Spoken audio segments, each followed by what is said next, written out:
What's up, everybody? How are the cards falling these days? Got a couple clips for you.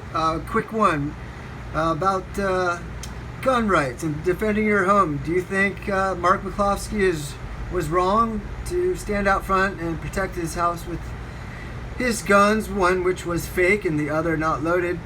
They were scared, right? Put yourself in their shoes.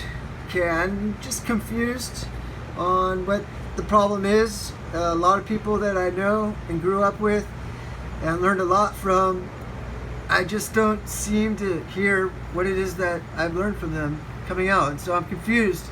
So anyways, let's all have an open mind. Talking about Mark Levin here too.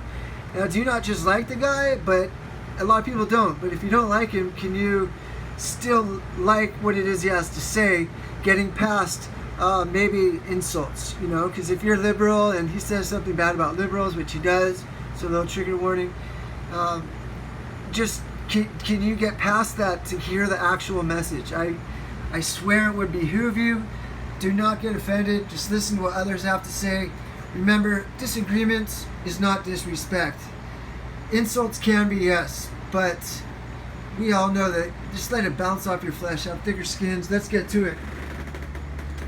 Mark McCloskey, remember this guy? Trying to defend his home. Well, his lawyer filing a motion to remove the prosecutor from their case, claiming she is trying to campaign off the case. Apparently true. We'll explain as we continue. I believe very true. It's easy to see. Very true, right? Agree. If not, let's agree and disagree. But the evidence. All about evidence. All right, as we continue, we saw a liberal meltdown over a tweet by President Trump pointing out how corrupt this election process could be. The president asked about it today and finds out he was trolling them to pay attention to the issue. Pretty interesting on the president's part, but also just breaking tonight as we move forward. The Washington Post reporting the Postal Service backlogs sparking worries the ballot delivery could be delayed in November. President's right to call attention to it. There's no intention of delaying the election at all. Here with reaction, the author of the #1 New York Times bestseller, On Freedom of the Press, the host of Life, Liberty, and Levin. Let's get to a huge point real fast. This is not the time to start changing up our voting. This COVID, everyone should be on guard. Okay, not that COVID is a hoax, but the way they're blowing it out of proportion, it sure is. How convenient to have the economy shut down. I don't know if you've seen it, but I could get a lot of clips together showing a lot of those on the Democratic side or those who just hate Trump. They say bring on a recession. They don't care. They make millions. They have a lifestyle that it doesn't hurt them to be out of work. But we got to think about the millions of people that the coronavirus is affecting that don't even have it. And a good question is, how bad is a virus that's so bad that you have to be tested in order to know that you have it? All right. Anyways, some food for thought. Let's get together, man. Women, people. Anyways, much love. Let's get our brains on. Hey, all right. It's going to come right to it. I have to unmute this. All right. Just remember, COVID hoax. Sunday nights, 8 p.m., Fox News Channel. I call him the Great One. You know, Mark. Again, let me clarify. COVID virus, real. Where did it come from? Who's involved? Follow the money. Who's making money off the vaccines? How they are handling this is simply political to try to get Trump out of office. If you think I'm wrong, debate me on it. Let's put the proof together, and let's not think of if we're wrong, we have to eat crow. Don't let pride get involved. Let's find the truth. That's what matters. Hashtag truth matters. We watched this Barack Obama give the eulogy, the service for John Lewis today. John Lewis, brave man his whole life. He literally made changes to the Civil Rights Act come into being, Voting Rights Act. And I'm listening to Obama today, and he's talking about, in John's memory, John Lewis's memory, extending the Voting Rights Act. And I'm thinking, the guy at the top of the ticket for the Democrats this year, along with Pelosi, along with Schumer, along with the Clintons, they praise the former Klansmen who filibustered these bills. Now you tell me, and this happens every Sean, 2 and 4 years, Mark.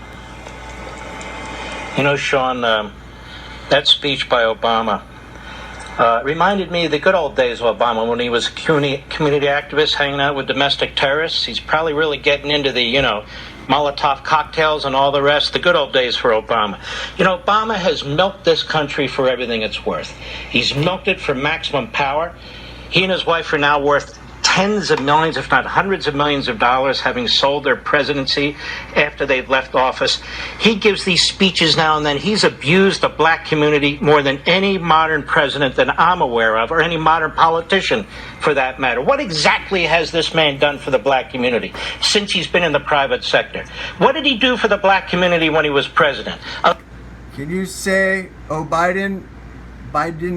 Rama? Biden for president? No, it's Biden for president. Other than kill Biden, Obama? Anyways, by the end of this video, I'll come up with something to kill. School choice in Washington, D.C. I can tell you what Lincoln did for African Americans. I can tell you what Grant did. I can tell you what Eisenhower did. I can tell you what LBJ did. I can tell you what Donald J. Trump did. But I can't tell you what Obama did. Now, I want to educate Obama, the former law school professor, and all the leftist kooks out there. This country, systemically racist, let me tell you something. No country puts hundreds of thousands of men on the battlefield and lose them in a civil war to keep a union and end slavery. The equivalent of 4 million men lost their lives to end slavery. That's a little bit more than Barack Obama has done or LeBron James. Let's go over it quickly. Civil Rights Act of 1866. Does that sound like a country that's systemically racist?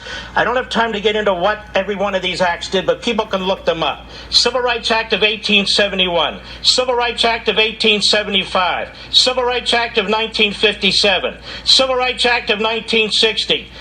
Liberals, follow along.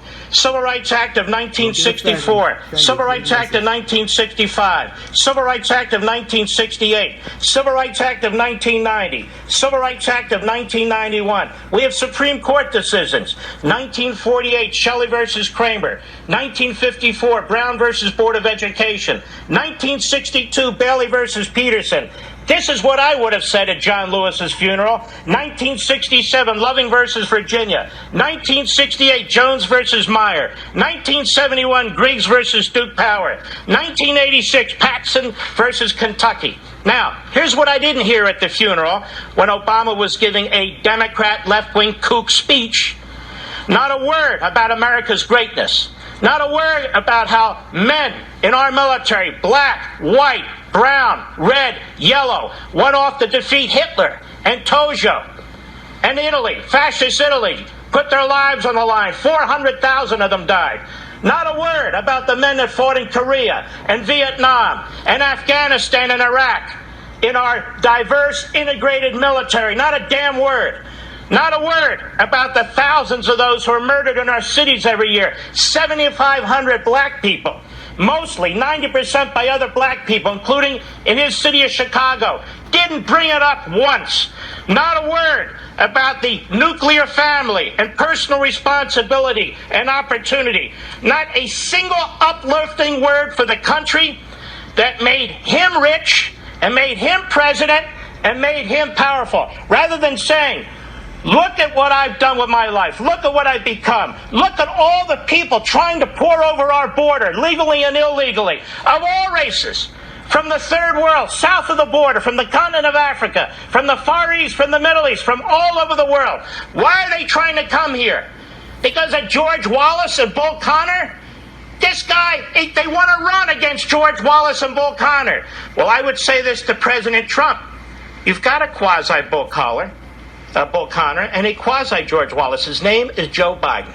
And Joe Biden bragged about working with James Eastland Jokebama and Stennis, two white segregationists and racists from Mississippi. He bragged about working with other segregationists. Joe Biden has said nasty, bigoted things throughout his life, despite the Praetorian Guard left-wing media that protects him in his bubble in his basement and all the rest of it. The fact of the matter is, I know this. Donald Trump and the private sector hired thousands of black Americans. Tell me, today, the very wealthy Obamas, how many black Americans have they hired? How many black Americans have they helped? How many black Americans did Biden hire? None. Few.